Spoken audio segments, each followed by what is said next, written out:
Welcome, I'm Sebas. I'm an architect, and in this you're going to learn how to create a 3D sketch using the Feather 3D app. For those of you that are not too familiar with it, here's a preview of what you're going to create, but also what is possible using this app.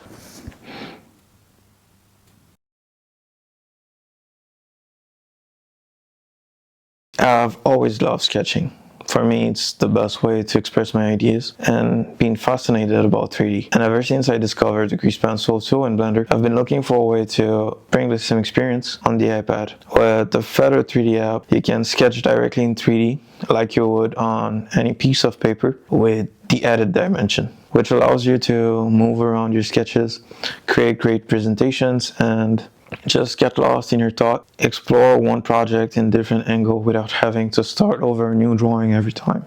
So let's learn how to use it. First thing first, download and install the Feather 3D app. Open it, and here you will find your drawings organized in the dashboard or within folders. To start a new drawing, which is called Notes, click the green button there. Here you're brought into your note. To navigate around, just use one finger. And if you double tap, you will be switched to an orthogonal view. The most important concept in Feather is the one of drawing planes. To create a new plane, just draw a line. This line won't be a drawing, but it will be a support where you'll be drawing on. Without drawing planes, you can't really draw in Feather. So if you don't have that great support, you will see that your pencil doesn't create a new line. To erase your plane, you can press this X there. And then you move around, double tap to go to another orthogonal view, which is the top this time, and you create another line to create a vertical line. The plane you create doesn't have to be a straight line. It can be any profile you would like. Software will just create a surface matching that line.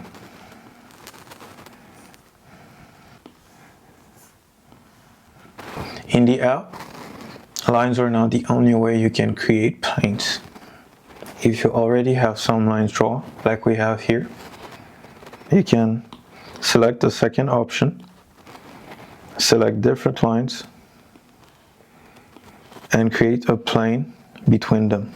This can be great to create more complex shapes.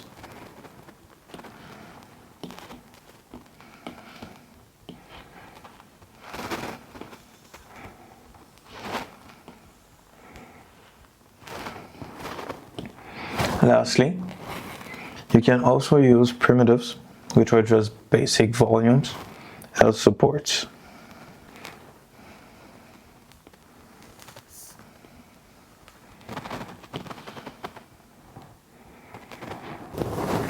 And the second button on this part, if you have, for example, created a plane and you would like to save it for later and not just erase it, you can drag up the X and it will add it there.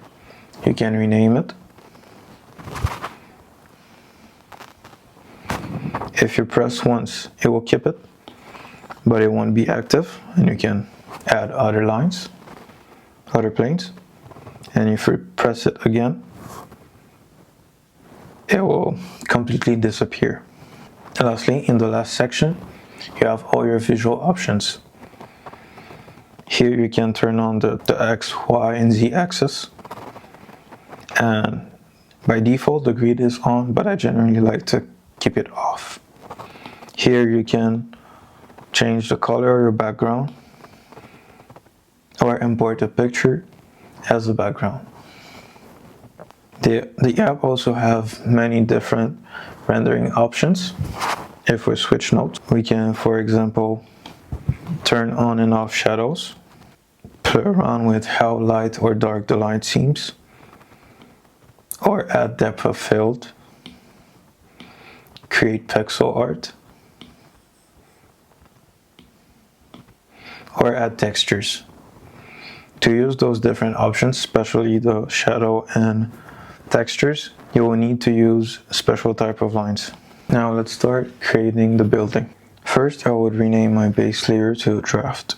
As on this layer, I don't want to think too much and feel free to draw everything as it comes without overthinking the final look. I would start on the drawing plane, double tapping, going to top view.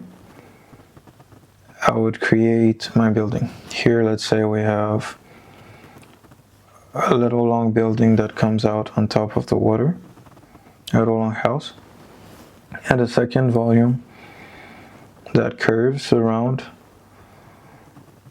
to create some sort of outdoor space there. I want everything to be connected by a gallery that comes out a little more on the water and wraps around to the other side. Here I don't think too much about how it looks. I would sketch as I would on paper with a pencil, just thinking and drawing the different ideas as they come. Can have maybe a void that could have a pool.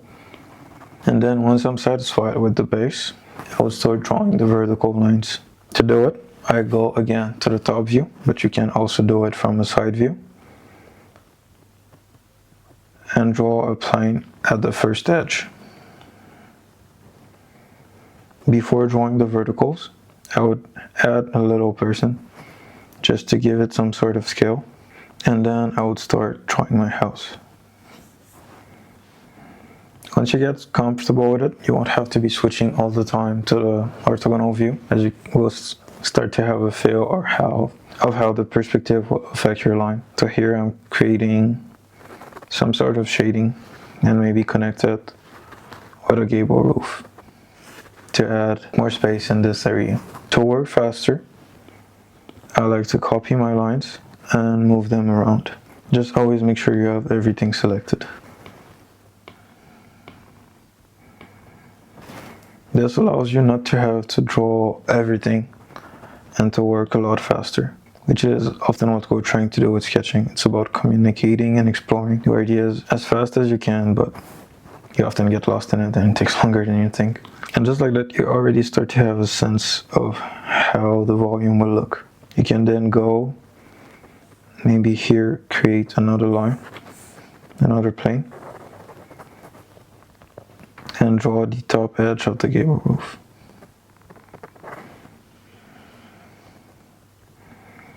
And then you do a second one there.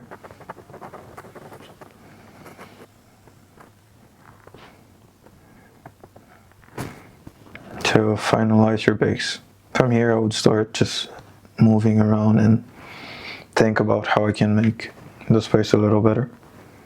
So looking at it, just to add more interest, I was thinking of turning this part of the gable, this volume, into a shed roof.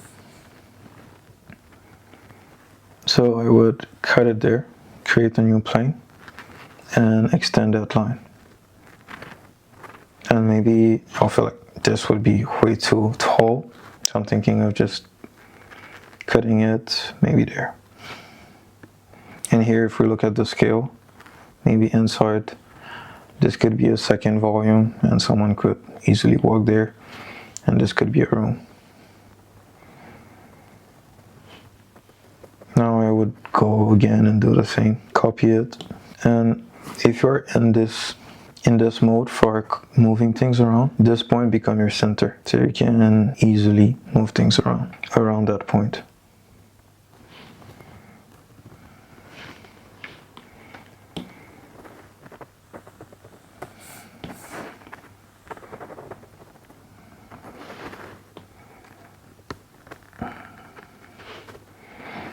My favorite way to move things around again, it's this one. As it moves around, as it follows the direction of the X, Y, and Z axis, making it more easy to understand. And then I would add the second edge that's missing. Now that I type of like where this is going, I would start cleaning it, create a new layer, and start drawing the house. I don't have to do it. I could select some lines, play around with thickness, or clean them, but I think it's more interesting. So I would first start with my medium lines, and trace over the main shapes.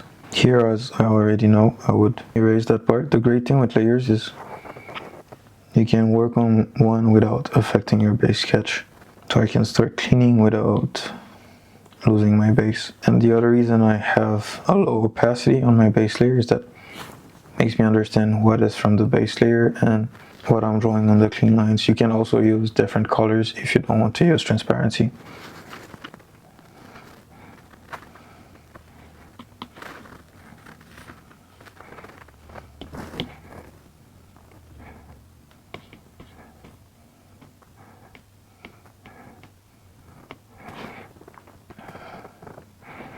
Once you get to that layer, you'll realize that not all your lines fell off the line you thought they did, but here it's easy to clean.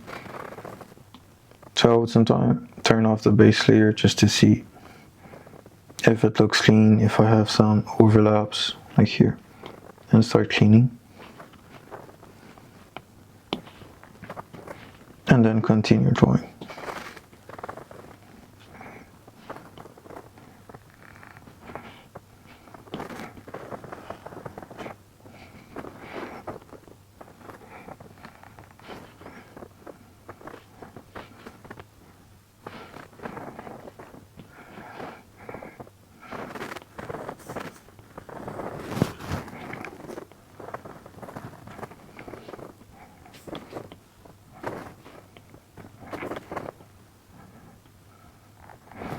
In this part, I try to have all my line be just one line, not creating little dashes, because it will help me later when I add fills as to create guidelines by connecting different lines.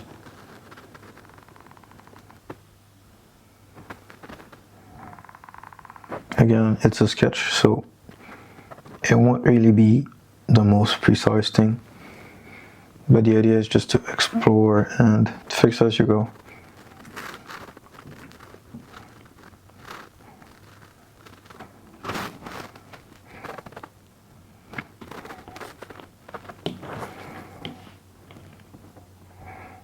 If you see that some lines are too thick at some part when you select them, you can always adjust the thickness as well.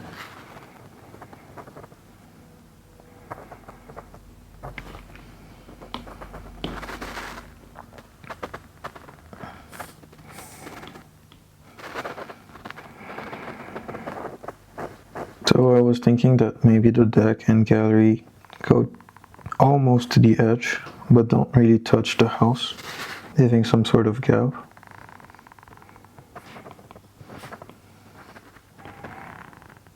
I did make it thinner, so everything don't look the same weight and you know what to focus on and what comes secondary. Here I won't add the gap, as I was thinking maybe from inside you can go straight outside. And here again the gap for maybe a pool. Here I think I can turn off the base layer and let's start adding detail. What I like to do once I have deck and floating elements is just select them, copy them and move them up or down just to create the illusion of thickness. And as you can see at that point it starts looking a little messy, it's not clean. That's why I keep my background white, so I can create a white pen using this one. But you can use any one you feel comfortable. This one is flat and white, so you can easily hide elements. I would select this one, turn it to white, make it thick, and make sure the opacity is turned off. And from here I can, on a different layer, start adding fill. Let's turn off the ground. And for example, let's start with this one. I would create a plane between these two. And on the new layer, I would start filling. Sometimes you have to be a little careful because it's not really precise. You will start having some overlap, especially when filling, but I think it makes it more interesting.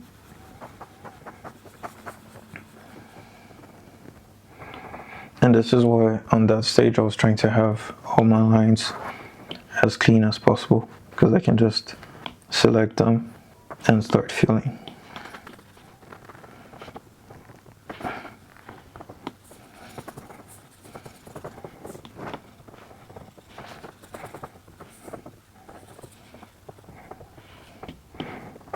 I would go around and do the same for almost all faces. I don't always fill all of them because one, it would take too long, and two, I don't need to hide everything. It's still a sketch.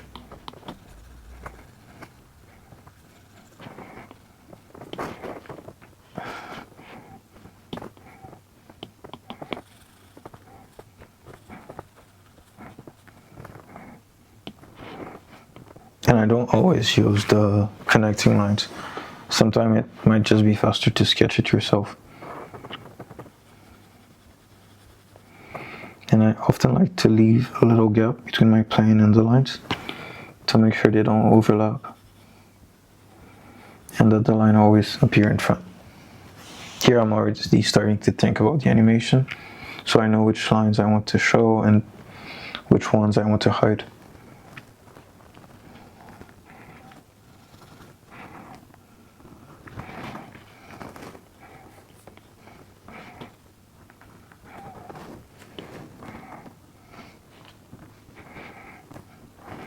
For this part, I was thinking some type of glazing, but first. Then what I do, generally, on my fill layer, I select everything. You can do it by long pressing on the layer and move and scale it a bit down, just to remove as much overlap as I can.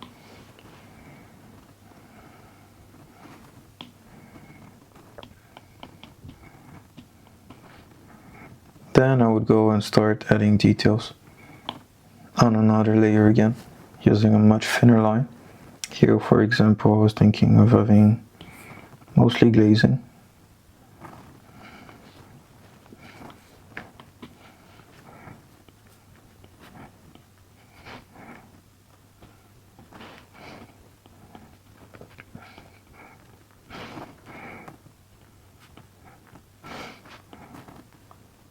And the other side, maybe a more opaque surface. I could leave it all white, but maybe adding some texture can be interesting. So let's say maybe this part that is on the ground, it's made of stone. So just add some idea of stones. I don't need to draw everything. That's the great thing with sketching. Just by adding a few lines, you'll mind kind of filling the gaps.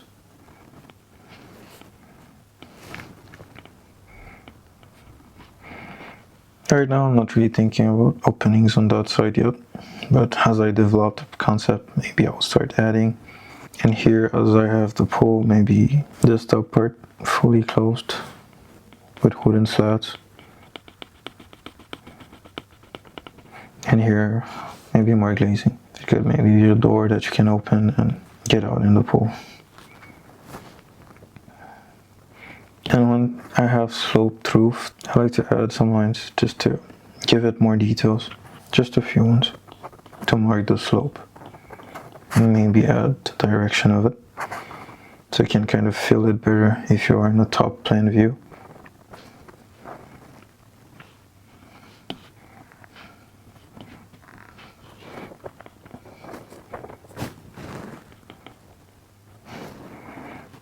And again, as this part is a bit more complex, you can always just select those two lines. That's where it can get a little tricky.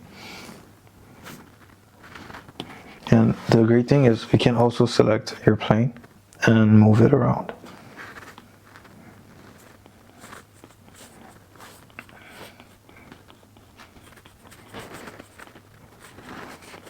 Water.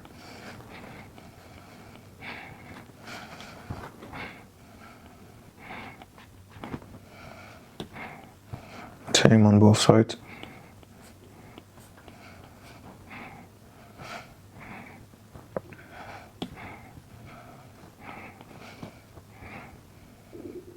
And in the water, I like adding just some ripples.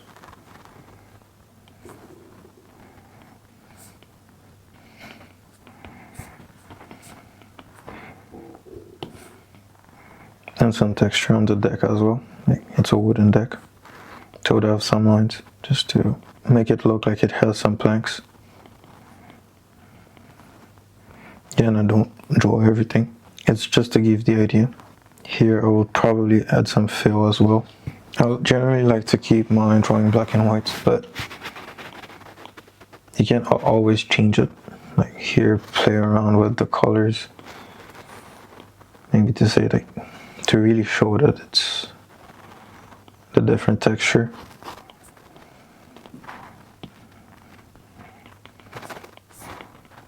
And you can also do the same for the water.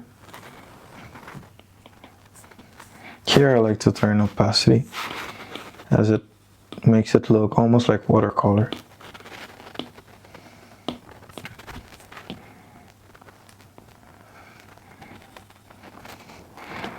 And lastly, to complete it, I would add some trees.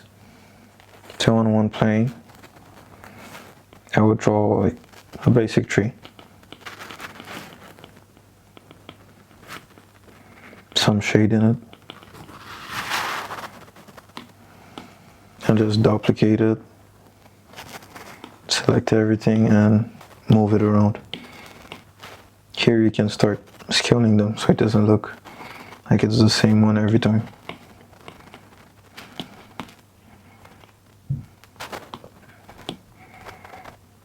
And another thing I like to do, and this is mostly about the animation, maybe I would go far away and create a vertical plane. Double tap to go into section view. And here I would maybe create a section of the building. So like I was saying, this part would be some sort of mezzanine. Like here I have a room. Here someone could be there looking down. And here you have the salon. And explain like maybe show what the support, the section of the side, and you still see the perspective of the house, the projection. And I like adding notes.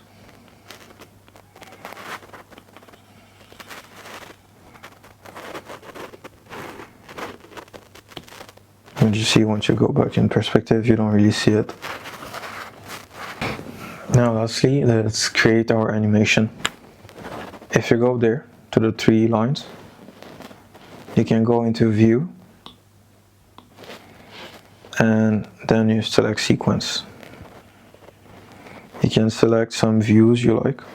I like to start with a facade, then switch to perspective. And again, you can play around with the perspective with 3 fingers.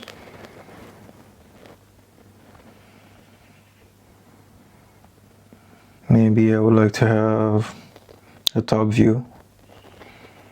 If I have some interesting plan shape. And here I can add my section.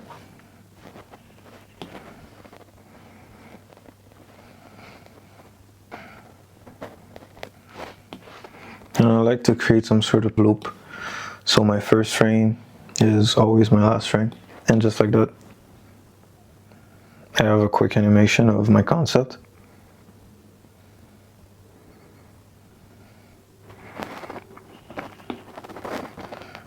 That I can go back, go into export, export it as a video, and I would select sequence, and it would record that exact sequence.